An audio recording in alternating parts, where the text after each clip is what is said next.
आप सभी का हमारे इस नए वीडियो में स्वागत है।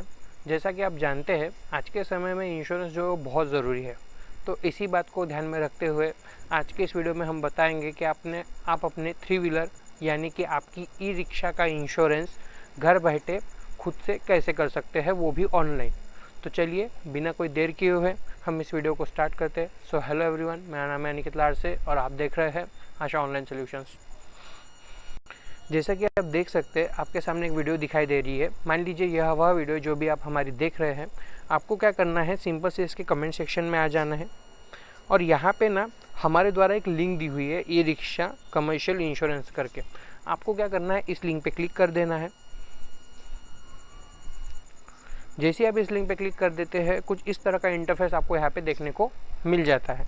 तो आपको यहाँ पे क्या करना है, अपने ई रिक्शा का जो रजिस्ट्रेशन नंबर है, यानी आपकी ई रिक्शा का जो भी गाड़ी नंबर है, आपको क्या करना है, उसको यहाँ पे इंटर कर देना है और सर्च पे क्लिक कर देना है। आप देख सकते हैं आपके सामने गाड़ी की कुछ बेसिक डिटेल्स खुल के आ गई है। तो कुछ केस में क्या होता है, ये जो डिटेल्स है ना वो ऑनलाइन नहीं आती है। तो उस केस में आप क्या करोगे कि अपने आरसी से देख के ये सभी डिटेल्स आपको यहाँ पे फिल कर देनी है। और अगर ये ऑटोमेटिकली आ जाती है तो उस केस में आप क्या करोगे, सीधे से नीचे आ जाना है और नेक्स्ट पे क्लिक कर देना है। हाँ, यहाँ पे ध्यान देने वाली कुछ बातें हैं जो आपको जाननी ज़रूरी है।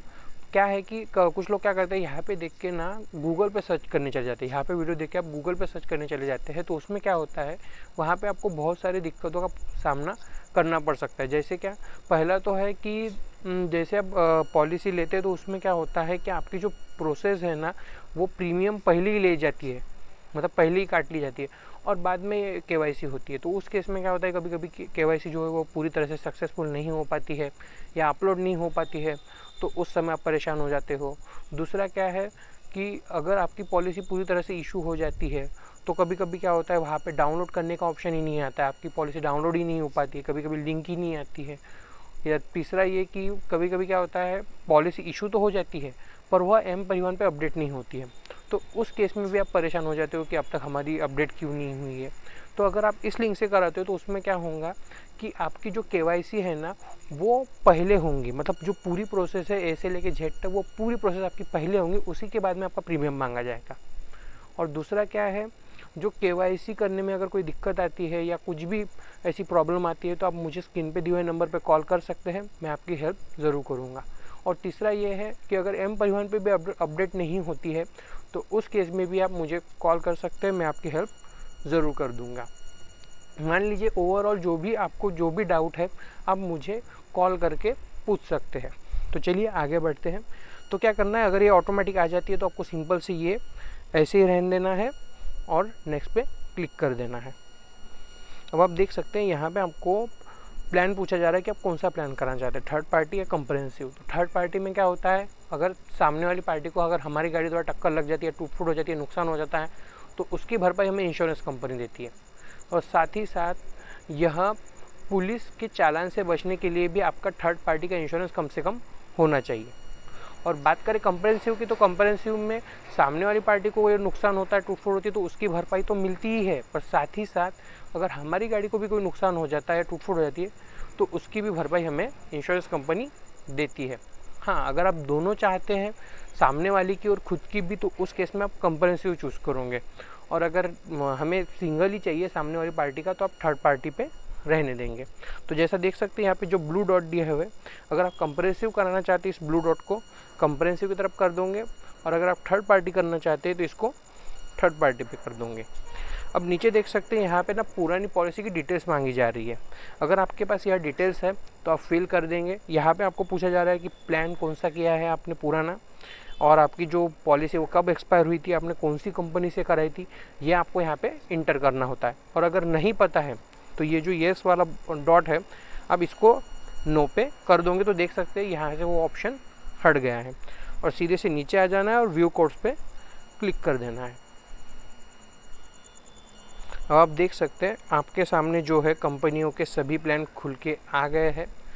ये जो लिंक है वो ट्रस्टेड कंपनी की लिंक है, पॉलिसी बाज़ार। यहाँ से आप इंश्योरेंस करा सकते हैं, फुल्ली तरह से सेफ़ है। और आप देख सकते हैं यहाँ पे आपको सभी कंपनियों के जो प्लान है वो देखने को मिल रहे हैं।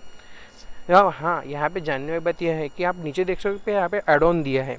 तो यहाँ पे आप देख सकते हैं यहाँ पे ना आपको कुछ ऐड करना है, जैसे यहाँ पे टीपीडी है, electrical accessories value, non electrical accessories value, personal accident cover या लीगल एबिलिटी। ड्राइवर है आपका तो उसके लिए कुछ कवर चाहिए, कंडक्टर के लिए चाहिए, और मतलब अगर खुद ड्राइवर है तो उसके लिए आपको चाहिए, या पेड ड्राइवर के चाहिए। अगर आपको चाहिए तो आपको क्या करें, सिंपल सी इसको ऐसे टिक करोगे, और अगर नहीं चाहिए तो इसको ऐसे ही अनचेक कर दोगे। तो अगर आपको चाहिए तो आप यहाँ पे कर सकते हो ऐड, और अगर नहीं तो सीधे से पीछे आ जाना है। और आप यहाँ पे देख सकते हो आपको सभी कंपनियों के प्लान देखने को मिल रहे हैं। आपको क्या करना है, यहाँ से आपको जो भी प्लान ठीक लगता है आप वो प्लान करा सकते हैं, वो आप पे डिपेंड करता है। जैसे मान लीजिए अगर आपको यहाँ से कोई कराना है तो आप उसको आराम से यहाँ से चूज़ कर लोगे। जैसे मुझे ये कराना है तो अब यहाँ पे क्या है, आपकी बेसिक डिटेल्स मांगी जा रही है। जैसे आपको यहाँ पे पूछा जा रहा है आपका नाम, आपका मोबाइल नंबर, आपकी ईमेल आईडी और आपका एड्रेस, जो कि आरसी बुक पे दिया रहता है। तो आपको ये सभी डिटेल्स आपको यहाँ पे फिल कर देनी है। जैसा कि आप देख सकते हैं हमने यहाँ पे अपना नाम, अपनी मोबाइल नंबर, अपना ईमेल आईडी यहाँ पे और अपना एड्रेस डाल दिया है। वैसी तरह से आपको भी अपना मोबाइल नंबर, अपना नाम, ईमेल आईडी और एड्रेस यहाँ पे आपको इंटर कर देना है, और सीधे से यहाँ पे आई अग्री करके नेक्स्ट पे क्लिक कर देना है। अब आप देख सकते हैं यहाँ पे आपको गाड़ी का रजिस्ट्रेशन नंबर जो देखने को मिल रहा है। तो आपको एक बार चेक कर लेना ये सही है या नहीं है। और नीचे देख सकते हैं इंजन नंबर और चेसिस नंबर दिया है। अगर ये ऑटोमेटिकली आ जाते हैं तो उस केस में आपको क्या करना है, सिर्फ अपनी आरसी बुक से देख के एक बार चेक कर लेना है सही है या नहीं है। और अगर कुछ केस में क्या होता है ऑटोमेटिक नहीं आते हैं तो उस केस में आप आरसी बुक से देख के यहाँ पे अपना engine number, chassis number inter कर देंगे। अब नीचे देख सकते हैं यहाँ पे पूछा जा रहा है आपकी व्हीकल जो लोन पे है क्या, अगर नहीं तो इसको नो पे रहने देना है। और अगर है तो यहाँ पे क्या करना है, आपने कौन सी कंपनी से वो फाइनेंस कराई थी वो यहाँ पे आपको चूज़ कर लेनी है। यहाँ पे दिया है, यहाँ पे चूज़ कर लेना है। और नीचे आपने कौन से ब्रांड से लिया है वो आपको यहाँ पे इंटर कर देना है। और अगर नहीं तो इसको नो पे रहने देना है सिंपल से, और नेक्स्ट पे क्लिक कर देना है। अब आप देख सकते हैं आपके सामने केवाईसी का पेज खुल के आ गया है। जैसे कि मैंने कहा था यहाँ पे केवाईसी पहले होंगे और उसके बाद में ही आपका पेमेंट लिया जाएगा, मतलब पूरी प्रोसेस पहले होंगी और फिर पेमेंट लिया जाएगा। तो आपको यहाँ पे क्या करना है, अपना पैन नंबर यहाँ पे इंटर कर देना है और अपनी डेट ऑफ बर्थ डाल देनी है। जैसा कि आप देख सकते हैं हमने अपने पैन की डिटेल्स यहाँ पे इंटर कर दी है और अपनी डेट ऑफ बर्थ डाल दी है। तो उसी तरह से आपको भी अपना पैन नंबर और डेट ऑफ बर्थ यहाँ पे इंटर कर देना है और वेरीफाई पे क्लिक कर देना है। अब आप देख सकते हैं यहाँ पे जो है आपका पैन नंबर वेरीफाई हो गया है। हाँ, कुछ केस में जैसे यहाँ पे अभी जो एड्रेस प्रूफ है वेरीफाई नहीं हुआ है, तो कुछ केस में ऐसा हो जाता है कि आपका एड्रेस प्रूफ वेरीफाई नहीं होता है। तो उस केस में आप क्या करोगे, चलिए आगे देखते हैं, मैं आपको बता देता हूँ। आपको क्या करना है, यहाँ पे जो डॉक्यूमेंट टाइप दिया हुआ है आपको क्या करना है, यहाँ पे आधार को चूज़ कर लेना है। और यहाँ पे ना आपके आधार के लास्ट के 4 डिजिट आपको यहाँ पे इंटर कर देने हैं। आपको नीचे आधार की सामने की फ़ोटो अपलोड करनी है और नीचे में आधार की पीछे वाली फ़ोटो अपलोड करनी है और डेट ऑफ बर्थ डाल देना है। और जैसे ही ये सब डिटेल्स आप फिल कर देते हैं आपको सेव पे क्लिक कर देना है। जैसा कि आप देख सकते हैं हमने अपनी डिटेल्स इंटर कर दी है। आपको यहाँ पे आधार के लास्ट के 4 डिजिट डाल देने हैं और पहले तो आधार सेलेक्ट कर लेना है, फिर आपके आधार के लास्ट डिजिट डाल देने हैं 4, फिर आपके आधार के सामने की फ़ोटो अपलोड करनी है, फिर आधार की पीछे वाली फ़ोटो अपलोड करनी है और अपनी डेट ऑफ बर्थ डाल देनी है और सेव पे क्लिक कर देना है। जैसा कि आप देख सकते हैं आपके सामने जो है आपका पैन नंबर और जो आधार जो आपने अपलोड किया था वो आपको यहाँ पे एड्रेस प्रूफ जो है वो वेरीफाई होके आ गया है। हाँ, कुछ इसमें क्या होता है कि अपना जो एड्रेस प्रूफ है ना वेरीफाई नहीं होता है। तो उस केस में आप क्या कर सकते हैं कि जो अभी हमने प्रोसेस की, पहले आधार वहाँ पे सेलेक्ट किया, अपने आधार के डिजिट डाले, सामने की फ़ोटो पीछे की फ़ोटो अपलोड की और अपनी डेट ऑफ बर्थ डाली। तो अगर आपका जो एड्रेस प्रूफ है वो वेरीफाई नहीं होता है तो उस केस में आप क्या करोगे, वहाँ पे आधार डालोगे। जो हमने अभी प्रोसेस की है वो प्रोसेस आपको वहाँ पे करनी है। और अगर मान लीजिए आपने पैन नंबर डाल दिया, अपनी डेट ऑफ बर्थ डाल दी और आपका पूरा पैन अपडेट है तो आपको सीधे से ही ये दोनों पॉइंट इस तरह से वेरीफाई करके देखने को मिल जाएंगे। तो अब जैसे आप देख सकते हैं यहाँ पे दोनों वेरीफाई हो गए हैं। तो आपको सिंपल से क्या करना है, नीचे समरी पे और पेमेंट पे क्लिक कर देना है। तो आप देख सकते हैं यहाँ पे कुछ डिटेल्स दी हुई है। तो आपको ये जो डिटेल्स आपने फिल की है पहले तो आपको ये चेक कर लेनी है ये सही है या नहीं है। एक बार आपको ये चेक कर लेना है और अगर ये सब कुछ सही है तो सीधे से पे सिक्योरली पे क्लिक कर देना है। अब आप देख सकते हैं आपके सामने पेमेंट का पेज खोल के आ गया है। अब यहाँ पे आपको बहुत सारे पेमेंट मोड देखने को मिल जाते हैं, जैसे यहाँ पे डेबिट कार्ड दिया है, क्रेडिट कार्ड दिया है, नेट बैंकिंग दी है, यूपीआई दिया है, वॉलेट दिया है, ईएमआई दिया है। तो आप जिस भी ऑप्शन से करना चाहते हैं आप कर सकते हैं, वो आप पे डिपेंड करता है। जैसे कि आजकल यूपीआई का ट्रेंड चल रहा है तो मैं यूपीआई पे क्लिक करूँगा। जैसे कि आजकल यूपीआई का ट्रेंड चल रहा है तो हम यूपीआई से करेंगे। तो यूपीआई पे आपको क्लिक कर देना है और आप देख सकते हैं यहाँ पे ना आपको अपनी यूपीआई आईडी डाल देनी है और वेरीफाई एंड पे पे क्लिक कर देना है। और दूसरा ऑप्शन सीधा सा ये भी है, अगर आप यूपीआई आईडी नहीं डालना चाहते तो यहाँ पे स्कैन एंड पे दिया है, इसको व्यू कर लेना है।